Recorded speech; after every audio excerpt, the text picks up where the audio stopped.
喂，你成日話做街頭歌手，你唔好亂嚟啊！你知唔知隨便唱歌都可以犯法㗎？哦，係啊，香港咧好多地方咧就對公開表演咧都有啲規管嘅，就唔係話想唱就唱嘅。咁如果你淨係唱得難聽，會唔會犯法呢？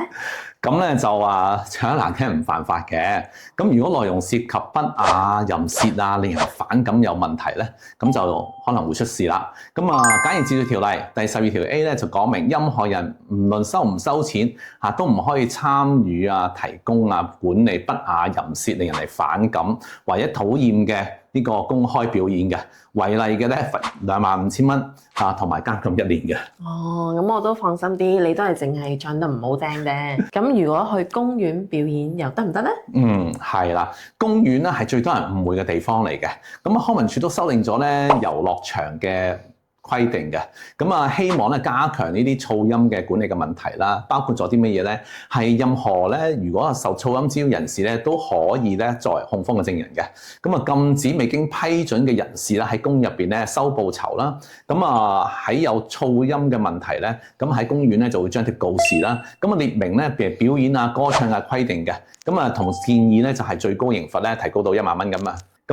例外咧就係遊樂場地嘅規定咧，第25條咧就已經寫明咗，未經康文署許可喺遊樂場地進行音樂表演伴舞設置器具，咁咧就可以罰款1萬蚊，同埋監禁14日添㗎。其實原來公園咧都唔係你想唱就唱㗎。係㗎。咁好啦，如果去沙灘唱又點咧？其實一樣唔得嘅。因為泳灘咧有泳灘規定第12條講明，除非康文署嘅署長啦係書面許可啦，否則咧唔可以喺泳灘咧就令到咧啲使用者咧感覺到煩擾啦，就係操作或者彈奏樂器或者唱歌違例咧，一樣會被判呢個罰款1級罰款同埋監禁14日咁樣嘅。咁即係公園又唔得啦，沙灘又唔得啦。咁好啦，喺香港街頭表演得唔得啊？係啦。其實又係未必得嘅。因為咧就係香港冇專門咧喺 busking 呢個發牌嘅制度嘅。一般街頭表演咧就唔會話你犯法，但係如果噪音過大啦、阻塞交通啦、令到途人反感啦，就可能會觸犯簡易治罪條例噪音管制條例呢啲嘅法例嘅。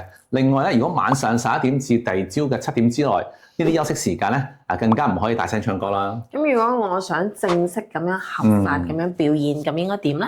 根據呢個簡易治罪條例咧，其實喺公眾街頭同埋呢個道路演奏樂器咧，其實需要許可證嘅。其實警方每年咧都收到咧200至400宗申請，其中超過1大半咧都係會批准嘅。原來咧喺公園街頭表演咧都咁多規矩嘅喎。果然咧做律師咧做歌手咧都有啲着數。係㗎。如果想表演但係唔想有問題嘅咧，最緊要就係尊重環境啦、遵守法律啦，可以玩得開心又安全啊嘛。